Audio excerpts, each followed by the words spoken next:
ഞാൻ sub inspector Thampanoor Thampan. ഈ നേരത്തെ എന്നെ ഇവിടെ പ്രതീക്ഷിച്ചില്ലല്ലേ?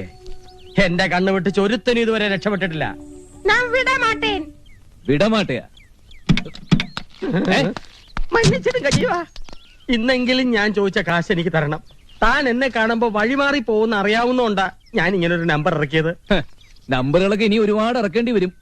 മേട്ടുപ്പാളയം ശിവകാമി, ദിണ്ടിഗൽ കർപ്പകം, ഊട്ടി ഭൈരവി എന്നീ ഭാര്യമാരും എല്ലാത്തിലും കൂടി 5-10 മക്കളും. 25 വർഷത്തെ സർവീസ്, 7 ട്രാൻസ്ഫർ. ശമ്പളം കിട്ടുന്ന 4000 ഉലുവേ ഇങ്ങനെയുള്ള ഭാര്യമാർക്ക് പിച്ചിപ്പ് വാങ്ങിക്കാൻ പോലും തികയില്ല. നീ മിണ്ടരുത്, ജീവ. ഒരു 900 രൂപ താ. അല്ല വേണ്ട, ഒരു 2000 താ. എന്തോ? അല്ല, ഒരു 1000 രൂപ. ഓതമ്പാനെ. അല്ല വേണ്ട, ഒരു 500 എന്താ? ഓ ശത്രു, കൊടു. ഇനിയെങ്കിലും ഈ ബ്രാഞ്ചുകളുടെ എണ്ണം ഒന്ന് കുറയ്ക്കുന്നമ്പാനെ. നിർത്തി ജീവ. എനിക്ക് എന്റെ തെറ്റ് മനസ്സിലായി. ഇനി മുതൽ ഞാനൊരു പുതിയ മനുഷ്യനാണ്. അതുകൊണ്ടൊരു പുതിയ ഭാര്യയെ സ്വീകരിച്ചു. മസനഗുടി മല്ലിക. കൂടെ 2 പിള്ളേരെ ഫ്രീ കിട്ടി. ആരാന്റെ വക 2, എന്റെ വക 1. അതുള്ളേ ഈ മാസം വെളിയിൽ വരും. അതൊക്കെ ഡെയിലി കാശെന്ന് പറഞ്ഞ എന്റെ അടുത്ത് വന്നേക്കരുത്. ജീവ, പോലീസാന്ന് ഞാൻ നോക്കൂല, ഫീസ് ചെയ്യാൻ ഊരും. ജീവ നിന്ന്. ഇത് അത്ര ശരിയായിട്ടുള്ള ഏർപ്പാടല്ല. ഇത് എത്രാമത്തെ പ്രാവശ്യ? ഏത് അക്കൗണ്ടിലാണ് ഞാൻ ഇത് കൊള്ളിക്ക? നിന്റെ സവാടക്കിലുള്ള അക്കൗണ്ടില് അതിന്റെ അഡ്വാൻസ് ആണിത്. നീ പോടാ. ചേകന്നൂർ വീരകണ്ഠൻ കർത്താവ് എന്റെ അച്ഛൻ. ഞാൻ നീലകണ്ഠൻ കർത്താവ്. 18 പയറ്റി തെളിഞ്ഞ പാരമ്പര്യമുള്ള കുടുംബം. കാട്ടാനയെ വരെ ചൂണ്ടുപർമ്മത്തിൽ നിർത്താൻ കഴിവുള്ളവനാണ് ഈ കർത്താവ്. അതുകൊണ്ട് എനിക്കാരെയും പേടിയില്ല. വർമ്മയുടെ ഈ എസ്റ്റേറ്റ് ഞാൻ തന്നെ വാങ്ങും.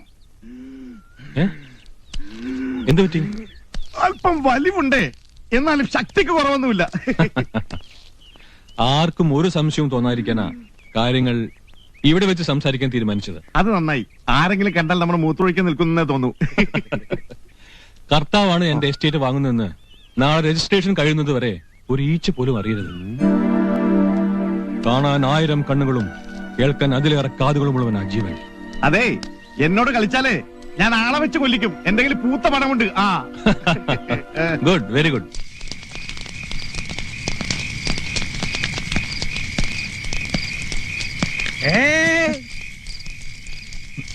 ഇത് 5ാമത്തെ ഓർമ്മ വേണം. ഞാൻ ആരാ? പൗലോസേട്ടൻ വെള്ളം അടിച്ചാൽ സ്വന്തം പേര് പോലും പറക്കും. അതല്ല ചോദിച്ചത്, ഞാൻ നിങ്ങളുടെ ആരാന്ന്. ഞങ്ങളെ ശാസിക്കാനും ശിക്ഷിക്കാനും ഒക്കെ അധികാരമുള്ള ഞങ്ങളുടെ സ്വന്തം പൗലോസേട്ടൻ. എന്തിനാ എന്നെ അടിച്ചേ?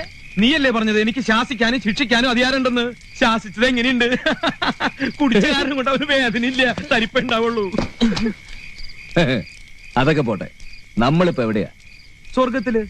ഏത് സ്വർഗത്തില്? മുകളിലെ സ്വർഗത്തിലോ ഭൂമിയിലെ സ്വർഗത്തിലോ? ഭൂമിയിലെ സ്വർഗത്തിന്റെ മുറ്റത്ത് ഒരു മേശയും 2 കസേരയൊക്കെ ഇട്ട് ലാർജും സ്മോളും മാറി മാറി അടിക്കുന്നു. എന്ത്?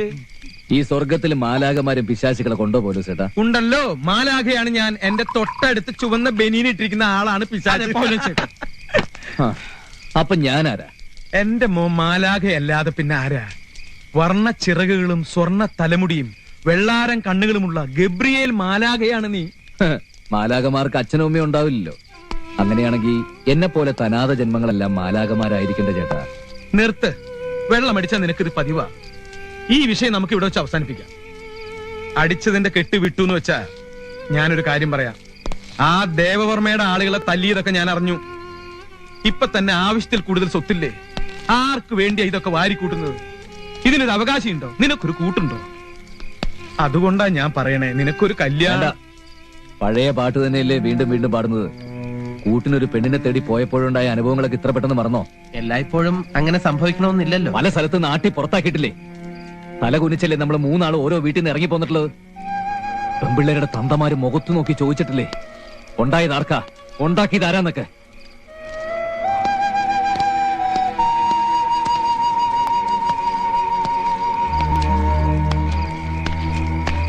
ഇനിയൊരു പരീക്ഷണം വേണ്ട.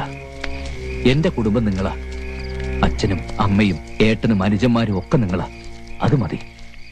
അതല്ല, നിങ്ങൾക്ക് എന്നെ മടുത്തു തുടങ്ങിയെങ്കിൽ പോകാം 2 പേർക്കും. നിന്നെ മടുക്ക്? എന്താ ഈ പറയണേ? ഈ ജന്മം അതിന് കഴിയില്ല കുട്ടി. നിനക്ക് ഞങ്ങളെ മടുക്കുന്നവരെ ഞങ്ങൾ നിന്റെ കൂടെ ഉണ്ടാവും, അത് ഉറപ്പാ. ഇനി നീ ആട്ടി പുറത്താക്കിയാലും ഞങ്ങൾ പോവില്ല. കാരണം ഇതിലും വലിയൊരു സ്വർഗം ഞങ്ങൾക്ക് ഈ ഭൂമിയിലില്ല.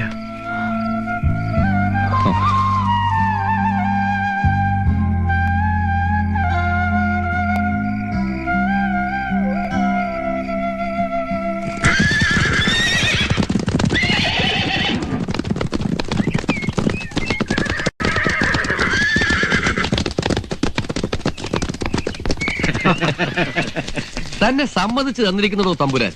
കുറുക്കന്റെ ബുദ്ധിയാ തനിക്ക്. വളരെ വിദഗ്ധമായി ജീവനെ താൻ തോൽപ്പിച്ചു കളഞ്ഞു. അതാടോ റോയൽ ബ്ലഡിന്റെ ഗുണം. രാജതന്ത്രം എന്നൊക്കെ കേട്ടിട്ടില്ലേ മേനോ താൻ? ശ്രീവാഴും കോവിലകത്തെ ദേവർമ്മയോട് അവന്റെ കളി. പേരിന് പുറകിൽ ചേർക്കാൻ ഒരു ഇനീഷ്യൽ പോലും ഇല്ലാത്ത അവനൊക്കെ ദേവർമ്മയെ തോൽപ്പിക്കാൻ മാത്രം വളർന്നിട്ടില്ല. അവനെ അടിച്ചൊതുക്കാൻ എനിക്ക് അറിയാഞ്ഞിട്ടോ കഴിയാഞ്ഞിട്ടോ അല്ല. ഈ കൈക്കൊരു അന്തസ്സുണ്ട്. അനുസരണക്കേട് കാണിച്ചാൽ ഞാൻ എന്റെ പട്ടിയെ തല്ലും ഈ കൈകൊണ്ട്. ആ വില പോലും ഞാൻ അവൻ ഇട്ടിട്ടില്ല. അതുകൊണ്ടാണ്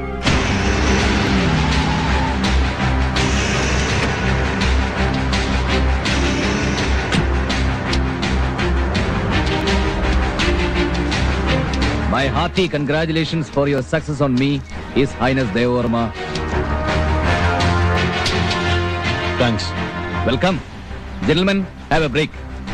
എനിക്കും ഈ നിൽക്കുന്ന നിങ്ങളുടെ തമ്പുരാനും കുറച്ച് കണക്കുകൾ പറഞ്ഞും കൊടുത്തും തീർക്കാനുണ്ട്. കടം വെച്ച് പോകുന്ന എനിക്ക് ഇഷ്ടമല്ല. തമ്പുരാനും അല്ലേ തമ്പുരാൻ? ക്ഷമിക്കണം, ആവശ്യക്കാരന് ഔചിത്യമില്ല എന്നല്ലേ? അതാ ഞാൻ ഇങ്ങോട്ട് വന്നു. എന്താ നിന്റെ ആവശ്യം? നിന്റെ ചെവിക്കുറ്റിക്ക് കൈത്തരിപ്പ് തീരുവോളം പൊട്ടിക്കുക. ഒരാളുടെ കയ്യിൽ നിന്ന് അഡ്വാൻസ് വാങ്ങിയിട്ട് മറ്റൊരാൾക്ക് വിൽക്കുന്നതേ പല തന്തമാർക്ക് ജനിച്ചതുകൊണ്ടാ.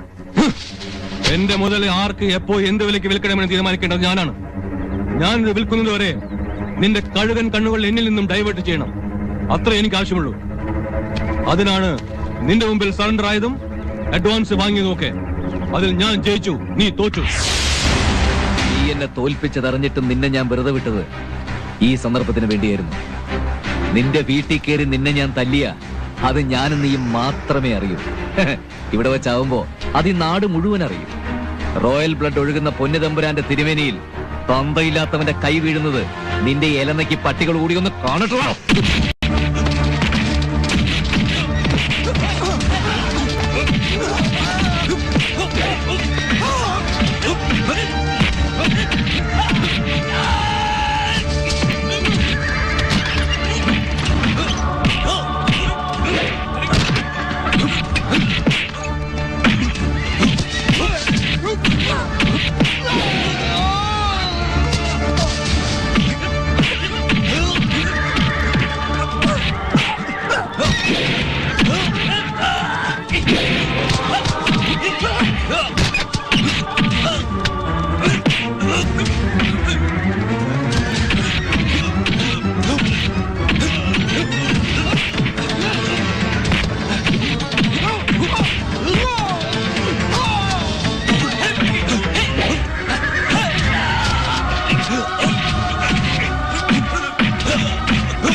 ചോർത്തിക്കളയും തന്നെയാണ്.